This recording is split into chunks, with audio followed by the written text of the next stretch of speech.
What is good? Osiris here, stuck in the middle. And we got news yesterday in regards to Elon Musk and Twitter and Donald Trump. And there was some reaction to this news. The headline of the story is Twitter says Elon Musk doesn't get to decide whether Trump returns. And Twitter released a statement, something to the effect of Trump ain't coming back right now. We don't have any plans for bringing Trump back. I want to touch on this, touch on the reaction from real Bryson Gray, and give perspective on Elon that I have that maybe they do have and aren't taken into account, but I'm not hearing people on the political side of this taking into account who Elon Musk is. So Elon Musk, of course, as we all know by now, purchased 9.2% of Twitter. And Twitter released a statement. They said, Twitter is committed to impartiality in the development and enforcement of its policies and rules. The company told the Daily News in an emailed statement, our policy decisions are not determined by the board or shareholders, and we have no plans to reverse any policy decisions. You have no plans. I continue. As always, our board plays an important advisory and feedback role across the entirety of our service. Our day-to-day operations and decisions are made by Twitter management and employees. That's the statement that Twitter came out, and Elon Musk just got there, as we all understand. Some analysts were giving you a different perspective, and this analyst right here said the fact that he took a $2 billion plus position in this company and got on the board right away suggests he is being paid deference. And I talked about that yesterday in that they had to bring him on the board. Elon knew that that was going to be, they're playing chess. Elon buys 9.2 to make sure he's the highest, not of just individual people. He's higher than any asset management firm as far as ownership, or last I saw tied with Morgan Stanley. So he took that big stake. That's a chess move. Then he knows, okay, Twitter's going to do a chess move back. I think he knew that they were going to offer him the board because they could. I don't know if they work it out or if these are SEC rules that now he's on the board, he can't purchase more than 15%. He has 14.9% of the company as his limit. This is a dude who could buy the whole company if he wanted to, or 51%, a controlling stake. If he wanted to, he could do that like that. So they brought him to the board to stop him from doing that. After he's done with the board, this goes until 2024. He has to wait 90 days before he can make any other moves to buy more than 15%. So that was a chess. They didn't want him on the board. They just said that's the lesser of two evils. And Elon's like, hey, I'm in the room. Thank you. He knew that was going to happen. He could have said no. So he's giving them a chance. He's saying, we can do this the easy way, or we can do this the hard way. That's what Elon's saying right now. Because he could have just flat out just did 51% or whatever percentage plus his super friends and said, we're in the building, it's done, get out. He could have done that. But he's a smart guy going through his strategy. I don't know his full strategy. I'm just speculating here. So this analyst said that he's getting deference that most people would not be able to command. I would not be surprised if there were shakeups of various sorts following this development. As we all know, Donald Trump was, and I was heated about this, and I hate that we always have to say this. This isn't about agreeing or disagreeing with Trump. We can have that conversation on specific issues. There's issues I agree with Trump on, and issues I don't agree with Trump on, just like anybody else. I hate that we have to always do that, but I feel that like we have to. Who knows who's watching the channel for the first time, and they assume, oh, this must be a MAGA channel. It's not an anti-MAGA channel, but it's not a MAGA. It's a principled channel. Critical thinking. Thank you for joining. This is a pop-up live, and I'll check out comments after I get this rant through. Trump was permanently banned due to the risk of further incitement of violence. We all know that's bullshit. It shouldn't happen. It's nonsense. It's attacking political enemies. It's absolute nonsense. We all know that. Elon knows that. So we know part of the way we're going to judge Elon is Trump coming back. Let me show you some of the, I would say some of the response that we saw here. This news came out, and then conservatives kind of weighed in on it.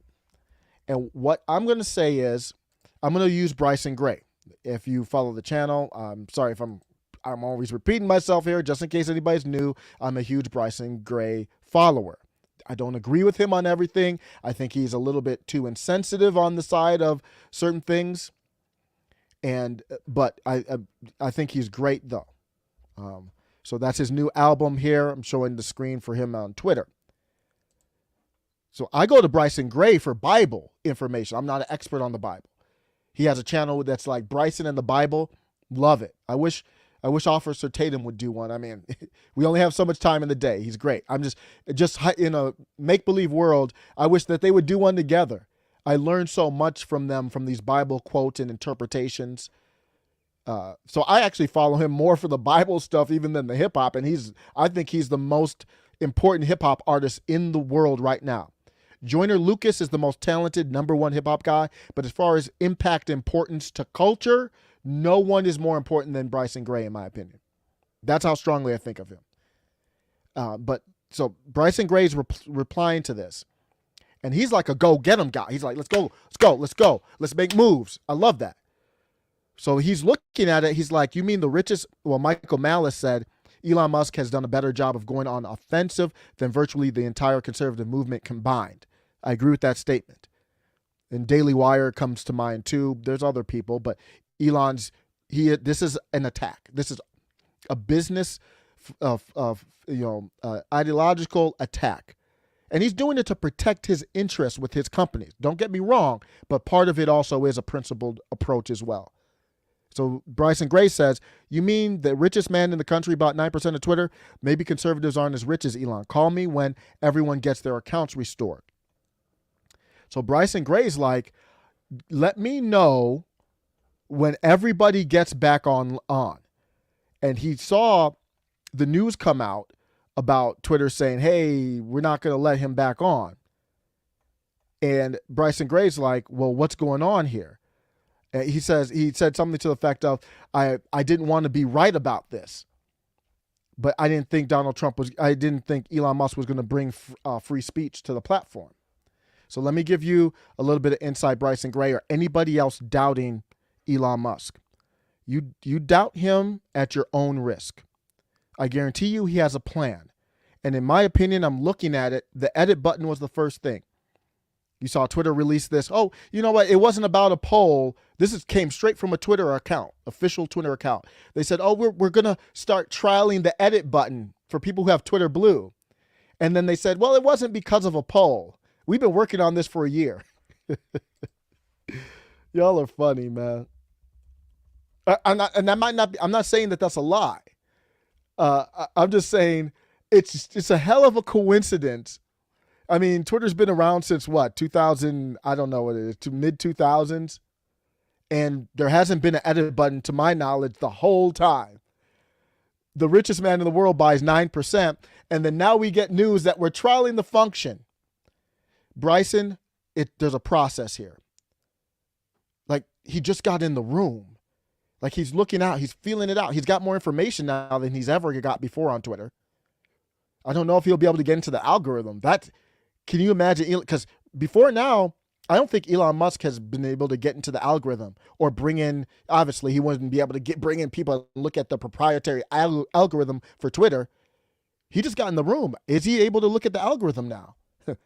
He might have paid $3 billion to make sure Twitter didn't ban him and to get a look at the algorithm. And for him, money well spent just for that. But he's assessing things.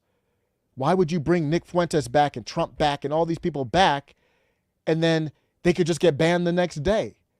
We got to look at what are the terms the first thing that I would look at seeing are revisions to terms of service. And maybe even before that, Parag Agrawal, you might see him say, I love Twitter a lot, and it's been great working for everyone here in the Twitter family. I'd like to spend a little bit more time with my family, though. My real family. That's the out that people do. You might see Parag have to make that statement. What means is Elon might say, get the hell out of here. You're going to see those type of things first. And it's going to take some time. I wanted to say these people have to be back before the midterm election. The midterm election is right around the corner. And I don't know if Elon can resign from the board and then wait 90 days and then buy more. If he were going to do that, I mean, he would have to do it by like August or something if it was going to be midterms. So I think the realistic time frame is by 2024. If these people are not, you got to see these changes take a little bit of time. So give him some time. And then let me give you some insight on this man. I don't idolize anybody, but I will be honest, the approach of Elon Musk and his success and his determination, it comes close to that. I don't idolize anybody. It just doesn't make any sense to me. You don't idolize anybody other than God, maybe your parents. Even that, I don't know if it's healthy. But let me just give you, so this isn't to idolize him. It might come across as that. I fully admit that it might come across like that. But Elon Musk did one of his best interviews. I've listened to tons of his interviews. So let me give you my perspective, guys. The 60 Minutes one. This is a popular one. You might have heard it. This was about SpaceX and his heroes. This is back before they knew SpaceX was going to be as successful as it is. And they're coming up with a new launch coming up Friday, I think, for Falcon 9. His heroes not only did his heroes not support him, they attacked him. They went against him. There are American heroes who don't like this idea. Neil Armstrong, Gene Cernan have both testified against commercial spaceflight in the way that you're developing it, and I wonder what you think of that. I was very sad to see that. Don't like this idea. Neil Armstrong, Gene Cernan have both testified. Neil Armstrong, legend, testifying against Elon and privatization of space exploration. These are his heroes. Testified against commercial spaceflight in the way that you're developing it, and I wonder what you think of that. I was very sad to see that because those guys are,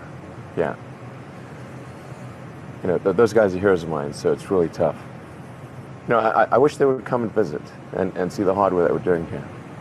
You see his eyes getting wet. If you think, and I don't think anybody in the chat does, but in general, if people think that's a sign of weakness, you've never put the blood, sweat, tears, sacrifice, love, overcoming obstacles and mistakes into anything enough to be able to be emotional about it. That's what that's about. The dude's put everything into these things. And these are people who inspired him. So I can't lie. If I put myself into and I try to put my heart and soul into something like that, and Elon Musk came out and said, hey, this thing that I'm working on, this is some bitch ass stuff, that would hurt.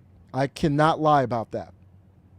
And there's other people too, but we're talking about Elon, so I'm going to say that. So he's getting emotional about it. Is he going to quit? And I think that would change their mind. They inspired you to do this, didn't they? Yes. And to see them casting stones in your direction. It's difficult. Did you expect them to cheer you on? So they're hoping they would? Did you think, I need to pack this in? Never. Why not? I don't ever give up. I mean, I'd have to be dead or completely incapacitated. Listen to that. He's not giving up. I don't ever give up. I mean, I'd have to be dead or completely incapacitated. I would have to be dead. Any of your tweets censored? This is him going heads up. So you saw him emotional and saying, I'm emotional about it. But in a nice way, he was saying, fuck them. I don't care what they think. It hurts, But it's Elon versus the world. You don't get to where he is without people try to, oh, he's a billionaire and, oh, he was born rich and all this kind of stuff, man. And you don't know, man, just don't judge people. Like, I'm not going to judge someone because of their financial situation. Let me see what they talk about. What are they about? Very similar to Batman. You know, I talked about Bruce Wayne and Batman on the other stream. Just because Bruce Wayne is rich doesn't mean he doesn't have determination in his heart. You can be rich and be soft. You can be rich and you can still have some fight in you. This is the fight. When I see Elon Musk, I see this in my head a lot. This is him against the world, him against BlackRock, him against ESG, him against the establishment, right here in a nutshell. Of your tweets censored since the settlement? No. None. So he settled with the, I believe it was the SEC how does the SEC, wow, that's a lot of power. He settled with the SEC on if he tweets, this is way back, if he tweets, he's got to have lawyers review his tweets. Does Elon Musk look like a man that's going to have anybody censor his tweets before he tweets it out? And that's what she's asking about. Okay, you got to have your tweets censored out. Are you really doing that? Great questioning, because she's like, he doesn't seem like the type of dude to say, hey, Mr. Lawyer, can you review this tweet for me because the SEC said I have to? That ain't the type of dude we're talking about here. Have you had any of your tweets censored since the settlement? No. None. Does someone have to read them before they go out? No. So your tweets are not supervised? That's not true. He said no. No. It's true. Someone does have to in certain circumstances. Have to read them before they go out? No. So your tweets are not supervised? The only tweets that would have to be, say, reviewed would be if a tweet had a probability. Notice he said reviewed. He's like, nobody supervises me. I'm a boss, okay? I don't walk in a room and say, hey, who's my supervisor? He changed the word right there. He's like, I'm not using the word supervise. You must be crazy. You say reviewed would be if a tweet had a probability of causing a movement in the stock. And that's it? Yeah, I mean, otherwise it's hello, First Amendment. Freedom of speech is fundamental. But how do they know if it's going to move the market if they're not reading all of them before you send them? I guess we might make some mistakes. Great man. She's great questioning, great interviewing. She forced him to say, I decide.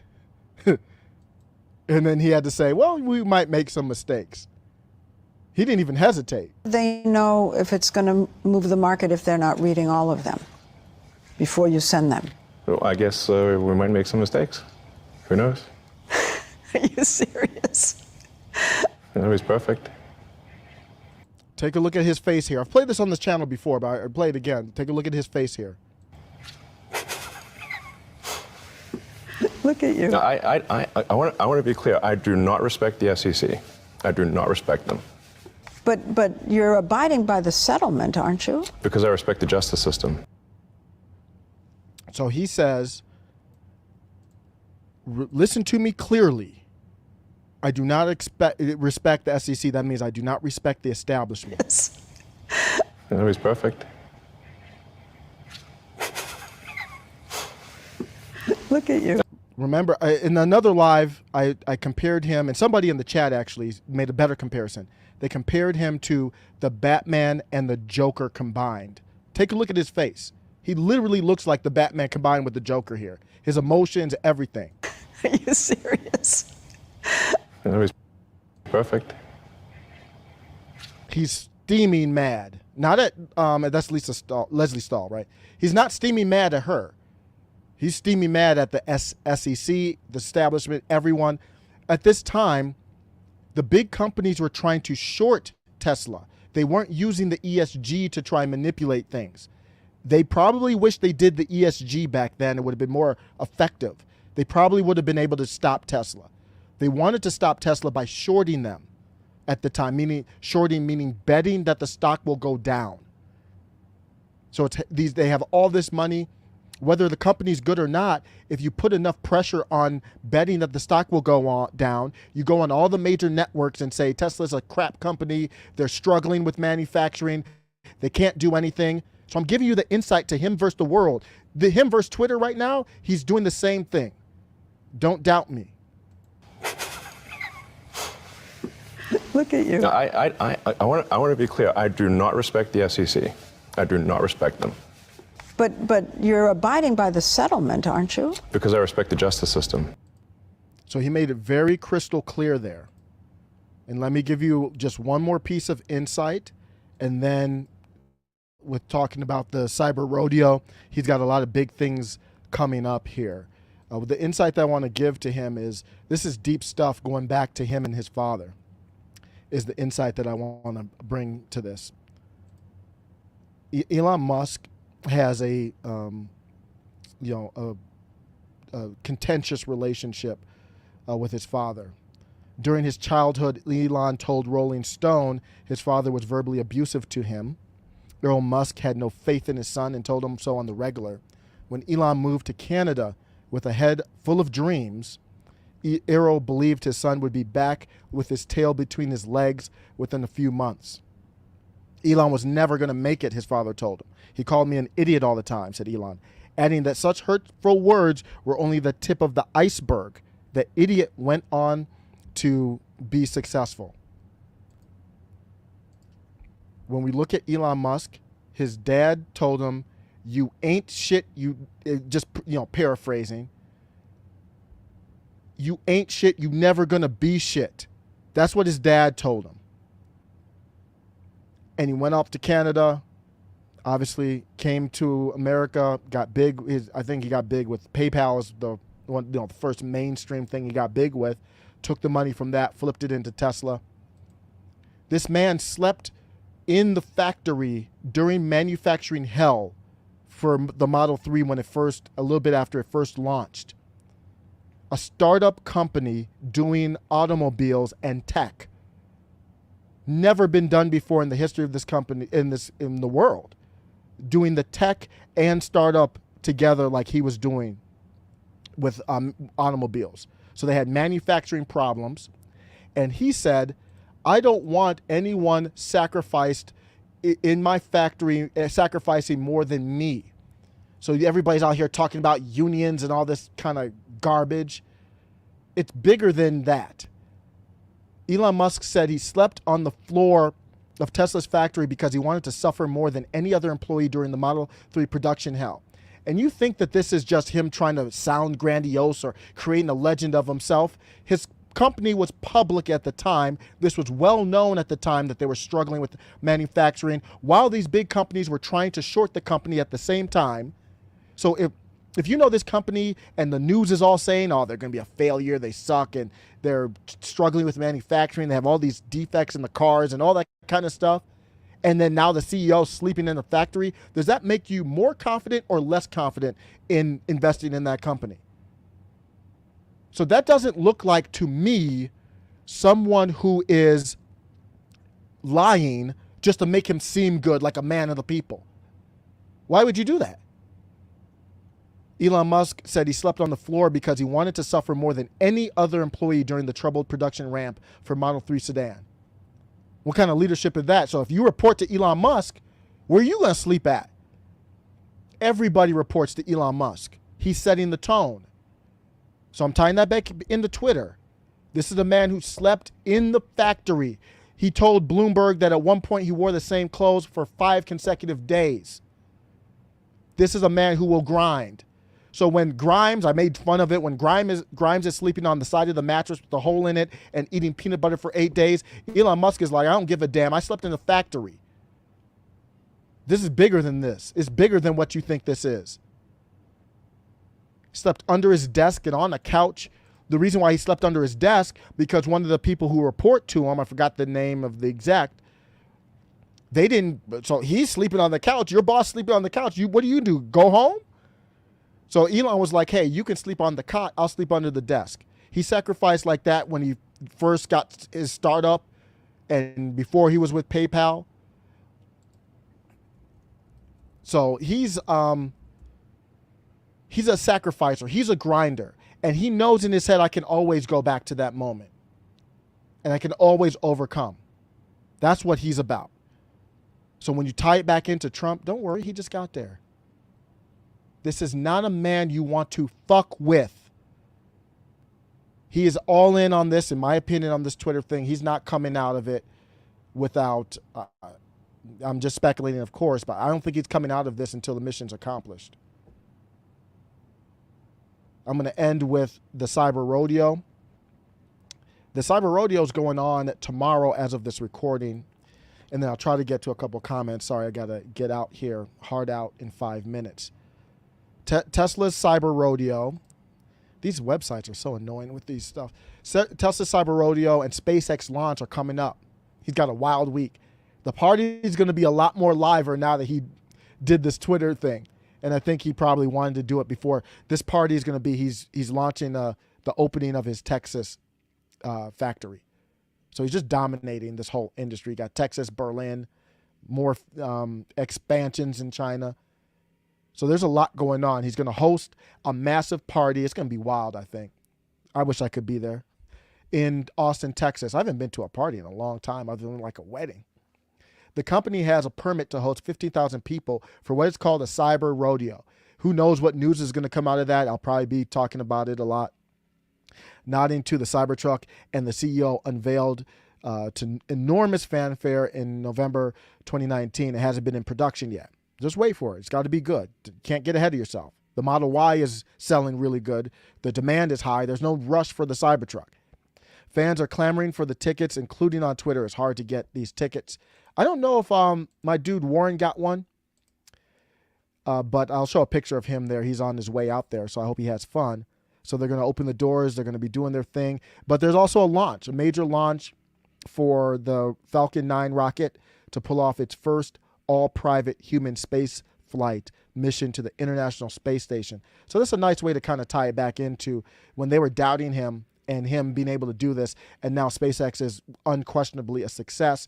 That's my dude Warren Redlick there on his way to the Cyber Rodeo in Austin, Texas. I hope he has fun. Don't doubt this man. Let me know what you think. What's good? I'm going to try to get a couple comments in before I get out of here. Bishop, how you doing? Friend of show, what's good? You getting tired of all the Elon detractors yet? No, I love it because they don't know Elon. The detractors of him, the people who know Elon that's not what they're saying. So I'm kind of in the Tesla community, if you want to say. I hate using that term. I follow Tesla news and people on Twitter like Sawyer Merritt and on the whole Mars blog. That's my dude, Omar Kazi, Warren Redlick, and David Lee, all these guys.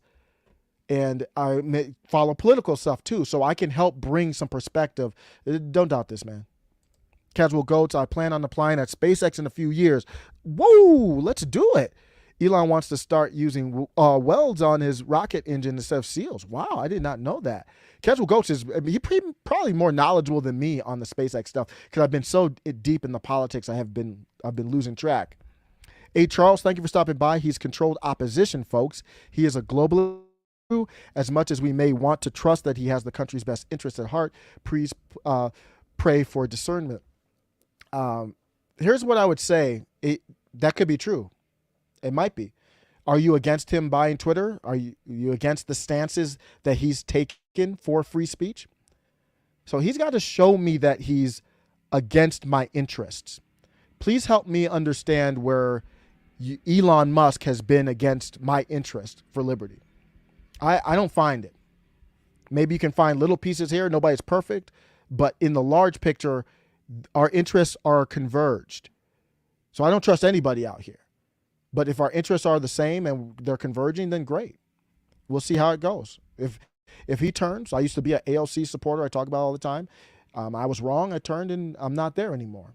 I have no problem turning. Marie, I think Elon genuinely wants to better humanity, non-polluting cars, space flight, exploration. Yeah, he's gotten rich, but he's got good motives, I think. I agree as well. I know people are concerned about Neuralink, putting chips in brains. Teslas, they said, Elon, why don't you shut down all the Teslas in Russia? That's dangerous stuff. I don't know if he can. I don't know why the media didn't really explore that. That's not a power it should have. So I understand the concern with putting a chip in the brain and the government's controlling social media. All you're doing is putting social media in your brain. I mean, is the government going to be able to control when you use the bathroom? I mean, that's where we could get to eventually. But if Elon Musk doesn't do it, someone else is. I don't know why. It's such a hard concept for people to understand. Elon Musk is doing the robot. If he doesn't do a robot, someone else is going to do the robot. You can't stop technology. The cell phone was going to be invented. It's impossible. These robo-dogs. It's impossible to stop the advancement of technology. That is literally impossible.